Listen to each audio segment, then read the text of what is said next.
هالو everyone. ازيكم يا اصحابي؟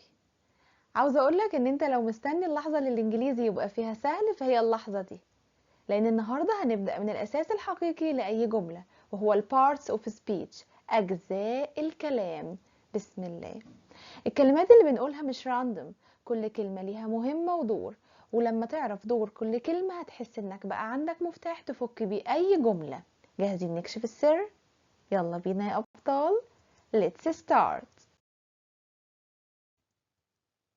ال parts of speech. يا ترى ايه هي ال parts of speech؟ أول حاجة there are 8 parts of speech in English. يوجد 8 أجزاء للكلام في اللغة الإنجليزية. أول حاجة هو النون وهو الاسم. تاني حاجة pronoun الضمير. الadjective الصفة. والverb اللي هو الفعل. والadverb اللي هو الحال أو الظرف. والpreposition اللي هو حرف الجر. والconjunction اللي هو حرف العطف. والinterjection اللي هو صيغة التعجب. تعال نفصل كل حاجة ونشوف معناها ايه. أول حاجة هنبدأ بيها هو النون. والنون الاسم هو ممكن يكون person, thing, place, animal أو abstract noun. يعني ممكن يكون اسم شخص for example أحمد، إيمان، teacher, doctor. أو اسم شيء for example desk مكتب tree شجرة ball كورة دور باب. أو place مكان زي city مدينة Egypt مصر كايرو قاهرة country بلد. أو animal حيوان for example زي cat قطة dog كلب cow بقرة snake ثعبان. أو abstract nouns اللي هي الأسماء المجردة information معلومات time وقت happiness سعادة. For example أحمد is a doctor. أحمد يكون طبيب. هقولك إن أميرة هي النون ودكتور نون. مثال التاني منى bought a new bag. منى اشترت شنطة جديدة. هقولك إن منى اسم شخص فهو نون، وهقولك إن باج اسم شيء فهو نون. النوع التاني معانا هو البروناون الضمير. الضمير زي I, he, they, we, me, him, your, mine, yourself, etc. إلخ. ممكن يكون ضمير فاعل زي I وهي وزي we. ممكن يكون ضمير مفعول زي me أو him. ممكن يكون صفة ملكية زي your. ممكن يكون ضمير ملكية زي mine. ممكن يكون ضمير منعكس زي yourself. وهنشرح كل ده بالتفصيل في الأجزاء القادمة. عايزة أقولك إن الضمير we use pronoun to replace nouns. إحنا بنستخدم الضمير عشان يحل محل الاسم. For example أحمد is busy. أحمد has a meeting. أحمد مشغول. أحمد عنده اجتماع. فأنا ممكن أشيل بدل ما أكرر الاسم وتبقى الجملة تقيلة، فأنا ممكن أقول الاسم مرة واحدة وبعدين أعود عليه بالضمير اللي يناسبه. زي أحمد is busy. He has a meeting. يبقى أنا شلت أحمد التانية وحطيت بدلها he. تاني مثال معانا whose car is this. ملك من هذه السيارة؟ قلت لك it's mine. أولا الضمير it هو ضمير فاعل. ثانيا mine فهو ضمير ملكية. تالت نوع من أجزاء الكلام هو الadjectives الصفات. عاوز أقولك إن الصفات adjectives describe nouns or pronouns. الصفات هي التي تصف الاسم أو الضمير زي tall, short, fat, thin, expensive, red, blue, etc. طويل، قصير، سمين، نحيف، غالي، أحمر، أزرق، إلخ. For example أميرة is tall. يبقى أنا وصفت أميرة إنها طويلة. I have a new bag. أنا عندي شنطة جديدة. يبقى أنا وصفت الشنطة إنها جديدة. She has a red dress. هي عندها فستان أحمر. يبقى أنا وصفت الدريس إن هو لونه أحمر.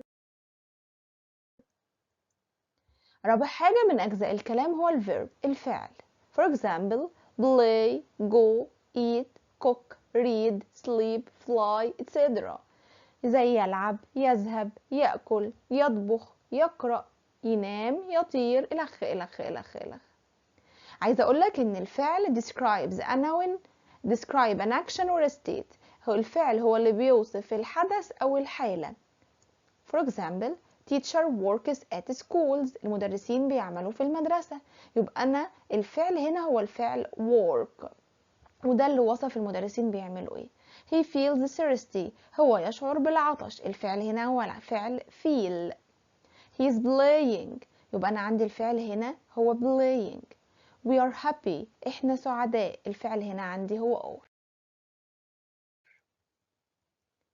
خامس حاجة عندنا هو الادفيرب الحال أو الظرف. عايزة أقولك إن الادفيرب describe بتوصف إيه الحال. الحال ممكن يوصف verbs ممكن يوصف أفعال adjectives أو صفات. adverbs حال آخر أو the whole sentence يوصف الجملة كاملة. طب ما تدينا أمثلة عليهم يا مس؟ عينيا. he is walking slowly هو يمشي ببطء. أنا عندي الحال هنا هو slowly وده وصف الفعل. يبقى هنا الحال وصف الفعل وده النوع الأول.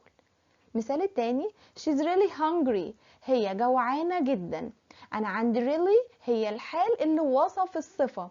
وصف الصفة مقياسها قد ايه درجة الجوع قد ايه. she's really hungry يبقى الادفيرب هو الحال اللي وصف الصفة.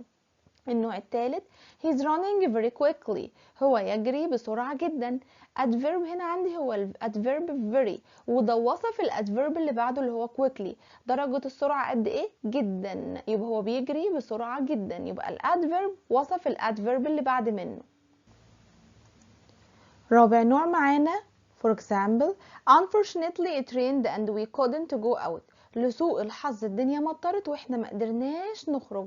يبقى هنا unfortunately هو الادفيرب اللي وصف الجملة كاملة. سادس حاجة هناخدها مع بعض هي preposition حروف الجر زي in on at under behind to from about by during etc. كل دي حروف جر. وحروف الجر عايزه اقولك وفي اكتر واكتر طبعا. عايزه اقولك ان حروف الجر اول حاجه ممكن تعبر عنها او تشير الى prepositions indicate place or location. اول حاجه انها ممكن تشير الى المكان او الموقع. for example my mother is in the kitchen مامتي تكون في المطبخ. يبقى عندي preposition in هو وصف البليس. The keys are on the table المفاتيح تكون على الترابيزة. يبقى البريبوزيشن عندي هو on وهو وصف مكان المفاتيح. تاني نوع عندي indicate time يشير إلى الوقت. For example my favorite TV show starts at 7 p.m. يبقى عرض التلفزيون بتاعي هيبدأ الساعة 7 مساء. يبقى البريبوزيشن عندي هو at وده وصف الوقت اللي هيتم مشاهدة فيه أو الوقت اللي هيتم عرض فيه عرض التلفزيون. I go to the club on Tuesday أنا بذهب إلى النادي يوم الثلاثاء. يبقى أنا هنا عندي حرف الجر on هو وصف الوقت. Prepositions come with nouns, verbs or adjectives. عايزة أقولك كمان إن حروف الجر بتيجي مع الأسماء أو الأفعال أو الصفات. For example, Iman has a meeting with her friends. إيمان عندها مقابلة مع أصدقائها. يبقى أنا هنا عندي with جاية بعد النون meeting. I like going to أسوان in winter. أنا بحب أذهب إلى أسوان في فصل الشتاء. يبقى أنا هنا عندي to preposition جاية قبل الفعل جاية بعد الفعل sorry. She's excited about the new present. هي متحمسة بخصوص الهدية الجديدة اللي جاية لها هدية عيد ميلادها. She's excited about. يبقى هنا about هو البريبوزيشن بتاع واصف الصفة وجاي قبله صفة. سابع حاجة هنتكلم فيها هي الconjunction حرف العطف زي and or but because so while when etc. إلخ إلخ إلخ. وعايزة أقولك إن حرف العطف connect words phrases or sentences وده حرف العطف بيربط ما بين الكلمات أو العبارات أو الجمل. For examples أميرة and منى are friends. أميرة ومنى يكونوا أصدقاء. يبقى أنا ربطت هنا بحرف العطف and. علي likes cake but عمرو doesn't. علي بيحب الكيكة لكن عمرو ما بيحبش. يبقى حرف العطف عندي هو but. I can't go to the party because I'm very busy. أنا لا أستطيع أن أذهب إلى الحفلة لأن أنا مشغول جدا. because هنا هو حرف العطف.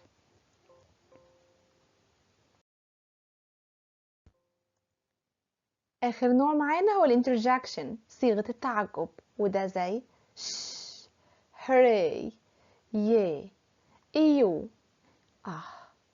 ouch, oops, phew, etc. الأخ الأخ الأخ. For examples, wow, look at that Lamborghini. Look at that Lamborghini. انظر إلى هذه العربية أو السيارة اللامبورجيني. Shh, the baby is sleeping. اسكت، الطفل الرضيع يكون نائم. تمام؟ ودلوقتي كتبت لكم جملة عايزين نفصصها جزء جزء. For example, yesterday the small boy happily plays with his ball at home because he's very excited. امبارح الولد الصغير كان بيلعب بسعادة بالكورة بتاعته في المنزل لأن هو كان متحمس جدا. هقول لك إن yesterday adverb ظرف زمان. The article أداة تعريف. Small adjective ودي صفة. boy noun وده الاسم. happily adverb حال. plays verb فعل. with preposition حرف جر. his pronoun. ball noun. at preposition. home noun. because conjunction. he pronoun. very adverb ولو قلت is كمان فأنا هقول verb. excited وده adjective. عايزة أقول لكم دلوقتي thank you so much for watching my video. I hope you enjoy it. For more, don't forget to like وshare وسبسكرايب عشان يوصلك كل جديد وما تنساش تفعلوا زر الجرس. باي.